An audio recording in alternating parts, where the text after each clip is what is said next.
Good afternoon everyone.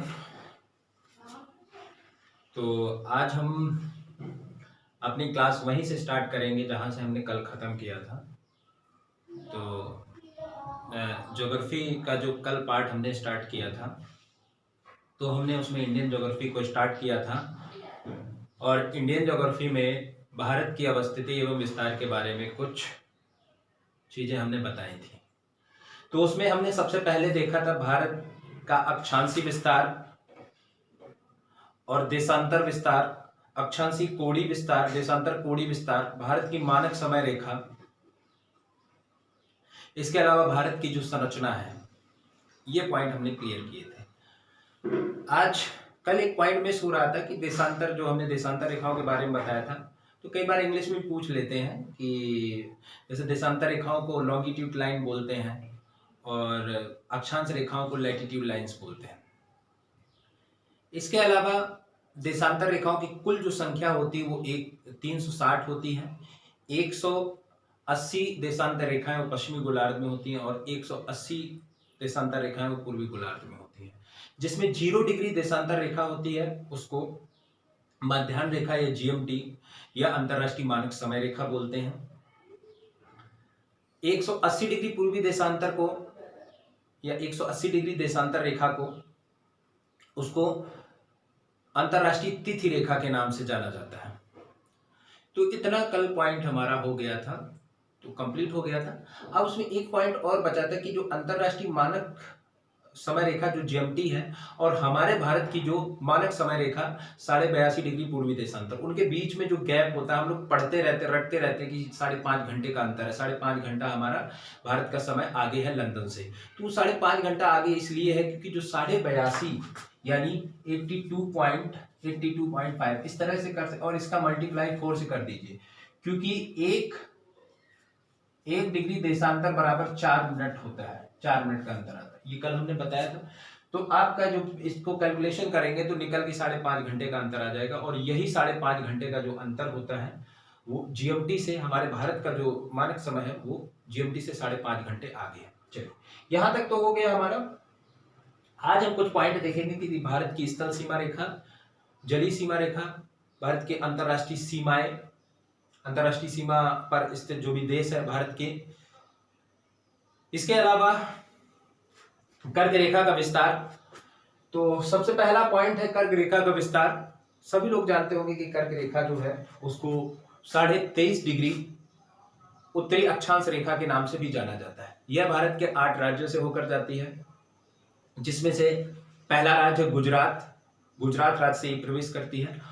Gujarat, Rajasthan, Madhya Pradesh, Chhattisgarh, Jharkhand, पश्चिम बंगाल, त्रिपुरा और मिजोरम राज्यों से होकर के ये रेखा जाती है। आप थोड़ा मैप में इधर देखिए, यहां से स्टार्ट होती है ये रेखा, देखिए गुजरात, राजस्थान, मध्य प्रदेश, छत्तीसगढ़, झारखंड, पश्चिम बंगाल, त्रिपुरा और मिजोरम राज्य से होकर ये निकल जाती है। 23.5 डिग्री उत्तरी अक्षांश रेखा या कर्क रेखा। अब इसका जो सबसे ज्यादा विस्तार है वो मध्य प्रदेश राज्य में है, सबसे ज्यादा विस्तार मध्य प्रदेश राज्य में है, और सबसे कम जो विस्तार है इसका वो है आपका त्रिपुरा राज्य में। ठीक है, इतना ही। यहीं से अगर क्वेश्चन वो अगर पूछेंगे तो यहीं से वो क्वेश्चन पूछ सकते हैं कोई भी एग्जाम में, आपके वनडे एग्जाम में। अब आगे देख लेते हैं भारत की स्थल सीमा और कुछ अंतरराष्ट्रीय सीमाएं। भारत की स्थल सीमा के साथ जुड़े हुए जो भी देश हैं और उन देशों के साथ जो भारत के राज्य जो सीमा साझा करते हैं उनको भी हम देखेंगे। तो सबसे पहले देख लेते हैं कि भारत की जो स्थल सीमा है वो लगभग 15,200 किलोमीटर है, और ये स्टार्ट होती है गुजरात से लेकर त्रिपुरा राज्य तक। पहले तो इस स्थल सीमा में 17 राज्य हुआ करते थे, लेकिन वर्तमान में जम्मू कश्मीर पुनर्गठन अधिनियम के बाद जम्मू कश्मीर बना और लद्दाख क्षेत्र बना। तो उसके बाद लगभग पूर्ण राज्य हो गए वो 16 राज्य हो गए जो अंतरराष्ट्रीय सीमा पर स्थित है, और 2 राज्य हो गए वो यूनियन टेरिटरी, केंद्र शासित राज्य है, जो अंतरराष्ट्रीय सीमा को साझा करते हैं, अंतरराष्ट्रीय सीमा पर स्थित है। तो इसमें से जैसे कि गुजरात से प्रारंभ होता है, गुजरात, राजस्थान, पंजाब, जम्मू कश्मीर, लद्दाख, हिमाचल प्रदेश, उत्तराखंड, उत्तर प्रदेश, बिहार, पश्चिम बंगाल, सिक्किम, असम, अरुणाचल प्रदेश, नागालैंड, मणिपुर, मिजोरम, त्रिपुरा और मेघालय। अब स्थल सीमा के साथ साथ हम सबसे पहले आपको एक जानकारी देते हैं कि भारत के 7 पूर्वोत्तर राज्यों के बारे में भी समझना बहुत जरूरी है। उनकी अवस्थिति को समझना बहुत जरूरी है। अक्सर एग्जाम में पूर्वोत्तर राज्यों से ही पूछते हैं इनमें से कौन सा राज्य किस देश के साथ सीमा साझा करता है, या इनमें से कौन सा राज्य किस देश के साथ सीमा साझा नहीं करता है। तो भारत के 7 पूर्वोत्तर राज्य, इनको 7 सिस्टर के नाम से भी जाना जाता है।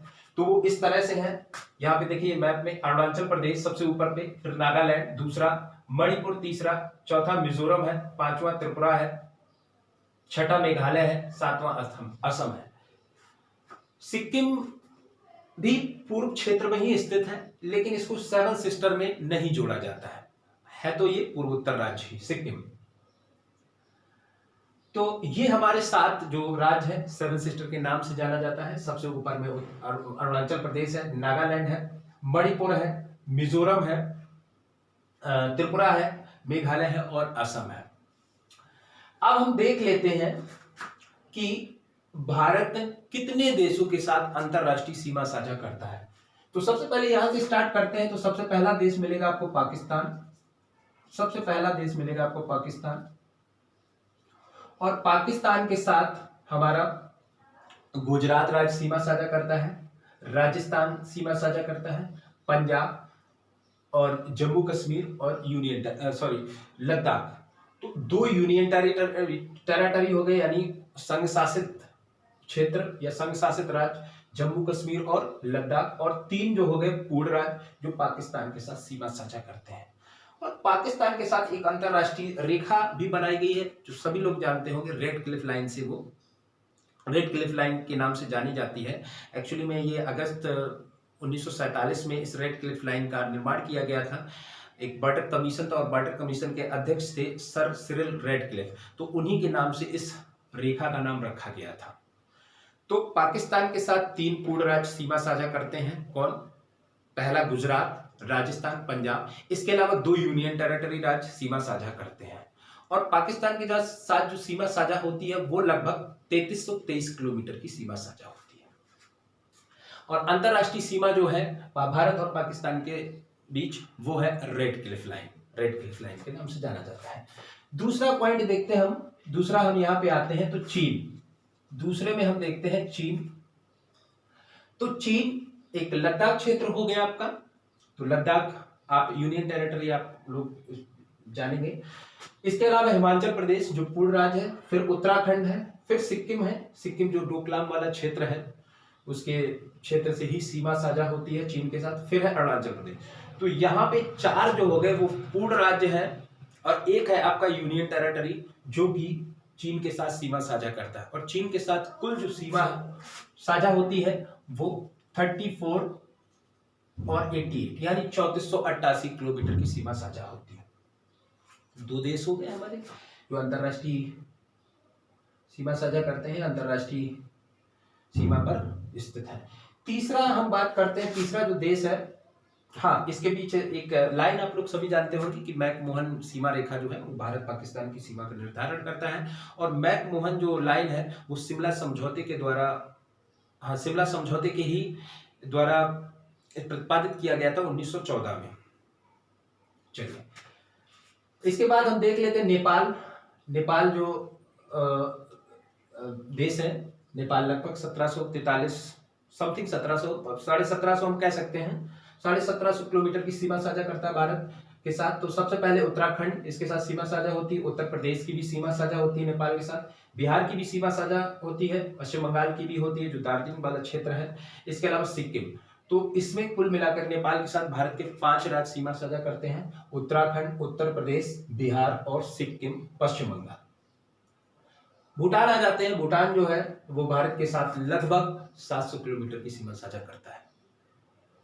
तो भूटान सीमा साझा करता है। भूटान की सीमा पर या भूटान से जो जुड़े हुए हमारे भारत के राज्य हैं वो इस तरह से हैं। पहला सिक्किम हो गया, दूसरा पश्चिम बंगाल हो गया, तीसरा असम हो गया, चौथा अरुणाचल प्रदेश। तो 4 राज्य जो हैं वो भूटान के साथ सीमा साझा करते हैं। इसके अलावा म्यांमार का क्षेत्र है, और म्यांमार का क्षेत्र जो है ये सीमा साझा होती है अराकोनियोमा पहाड़ियों से। पटकोई पहाड़ियां हैं, एक्चुअली में पटकोई पहाड़ियां, पटकोई भूमि की पहाड़ियां अरुणाचल प्रदेश में जो हिमालय का एक शाखा है उसी को बोला जाता है, और इन्हीं से सीमा साझा होती है म्यांमार के साथ। तो म्यांमार के साथ अरुणाचल प्रदेश, नागालैंड, मणिपुर और मिजोरम 4 राज्य सीमा साझा करते हैं, और ये भी लगभग 1650 किलोमीटर की सीमा साझा होती है। इसके बाद तो कुल मिलाकर कितने हुए देश? पाकिस्तान 1 हो गया, चीन 2 हो गए, नेपाल 3, भूटान 4, म्यांमार 5। अब बांग्लादेश आ जाते हैं। तो बांग्लादेश जो है वो भारत के साथ सबसे लंबी सीमा साझा करता है, लगभग 4096 किलोमीटर की। कितनी? 4096 किलोमीटर की सीमा साझा करता है। आप लोग सोच रहे होंगे कि चीन तो यहाँ से यहाँ तक फैला हुआ है, लेकिन आप ये सोचिए कि देखिए ये बहुत ही स्प्रिंग नुमा है, इसकी जो सीमा रेखा वो स्प्रिंग नुमा है इस तरह से। तो इसके साथ देख लेते हैं भारत के कितने राज्य सीमा साझा करते हैं बांग्लादेश के साथ। एक तो पश्चिम बंगाल, पश्चिम बंगाल जो है वो सबसे ज्यादा सीमा साझा करता है बांग्लादेश के साथ। दूसरा हो जाएगा मेघालय, मेघालय भी। तीसरा है असम, चौथा है त्रिपुरा, पांचवा मिजोरम। तो 5 राज्य जो है वो बांग्लादेश के साथ सीमा साझा करते हैं। और बांग्लादेश जो देश है, बांग्लादेश है वो भारत के साथ सबसे लंबी स्थल सीमा साझा करता है, लगभग 4096 किलोमीटर की। तो ये 6 देश हो गए। एक देश और है अफगानिस्तान, और अफगानिस्तान जो है वो जम्मू कश्मीर का ही, अब हम कहें या हम कह सकते हैं पाकिस्तान ऑक्यूपाइड जो कश्मीर, गुलाम कश्मीर, उस क्षेत्र से सीमा साझा करता है, और ये सीमा लगभग 106 किलोमीटर की साझा करता है। तो कुल मिलाकर देखते हैं कि 7 ऐसे देश हैं जो भारत के साथ स्थलीय सीमा साझा करते हैं। ठीक है, अब हम जैसे ही हमने स्थल सीमा के बारे में देखा, उसी तरह से जलीय सीमा भी भारत साझा करता है अपने पड़ोसी देशों के साथ। इसमें एक बात बता दें कि भारत और बांग्लादेश के बीच एक विवाद चला करता था, काफी एक जमीनी विवाद हुआ करता था, और उसको 3 बीघा कॉरिडोर के नाम से भी जानते थे। तो ये संविधान संशोधन द्वारा ये विवाद खत्म हो चुका है जो भारत और बांग्लादेश के बीच हुआ करता था। संविधान जो संशोधन था वो विधेयक के रूप में ये 119वां संविधान संशोधन विधेयक था, और संशोधन ये कंप्लीट हो गया तो ये संविधान संशोधन था 100। चलिए अब हम बात करते हैं जलीय सीमा की। तो जिस तरह से स्थल सीमा लगभग 15,200 किलोमीटर, उसी तरह से जलीय सीमा लगभग उसकी आधी है। तो जलीय सीमा को हम जब देखते हैं तो प्रायद्वीपी जो भी भारत का प्रायद्वीपी क्षेत्र है, प्रायद्वीपी का मतलब होता है ऐसा क्षेत्र जो 3 ओर जल से घिरा हुआ, वो प्रायद्वीप होता है। और द्वीप जो होता है वो कोई भी ऐसा स्थल खंड जो जल के चारों ओर से घिरा हुआ, वो द्वीप कहलाता है। और प्रायद्वीप जो होता है वो 3 ओर जल से घिरा हुआ। तो 3 ओर जल से घिरा हुआ है। पश्चिमी क्षेत्र में अरब सागर, और पूर्वी क्षेत्र में हमारा बंगाल की खाड़ी है, और दक्षिणी क्षेत्र में जो है वो हिंद महासागर का क्षेत्र है। ठीक है, अब इसके कुछ पड़ोसी, भारत के पड़ोसी देश हैं, जैसे कि इंडोनेशिया के साथ है, मालदीव है। इसके अलावा जो म्यांमार के साथ भी जलीय सीमा साझा होती है। इसके अलावा अंडमान निकोबार जो है वो भी, उसके साथ भी जलीय सीमा साझा होती है, 10 डिग्री चैनल के नाम से जानते होंगे आप लोग, कई बार पढ़ा होगा।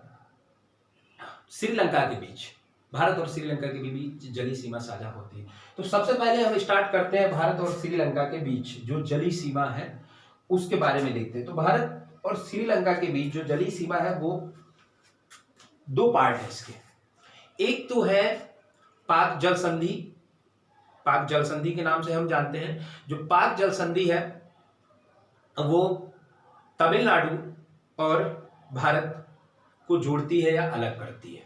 कोई चीज जोड़ेगी तो वही अलग करेगी।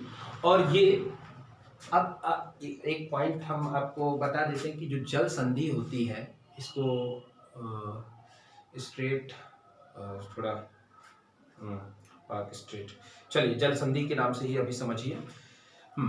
तो जल संधि जो होती है अब वो क्या होता है कि कोई भी जल संधि कहीं भी ले लो, आपने अपने देश में क्या और भी जल संधियां होती, काफी बड़ी बड़ी जल संधियां होती, तो कोई सागर है और वो सागर जब महासागर से मिलता है तो जहां पे उनका मिलन बिंदु होता है, जो मिलन क्षेत्र होता है, वही आपका संधि होता है, वो वही आपका जल संधि। संधि का मतलब होता है जुड़ना और जल का मतलब होता है कोई जो जली, अब एक साइड से अरब सागर का जल है, एक साइड से नीचे से हिंद महासागर का, तो दोनों मिलते हैं तो वही आपका तमिलनाडु के क्षेत्र से जुड़ता है जाके, इसी का नाम दिया गया है पाक जल संधि, जो कि जोड़ता है किसको, भारत और बांग्लादेश। ये तमिलनाडु के रामेश्वरम के पास पंबन द्वीप, रामेश्वरम में एक ब्रिज बना है पंबन द्वीप के पास, चलिए रामेश्वरम के पास ही आदम ब्रिज है, आदम ब्रिज, रामेश्वरम एक स्थान है और उसी के पास आदम ब्रिज है और पंबन द्वीप के पास स्थित है, वहीं से ये सीमा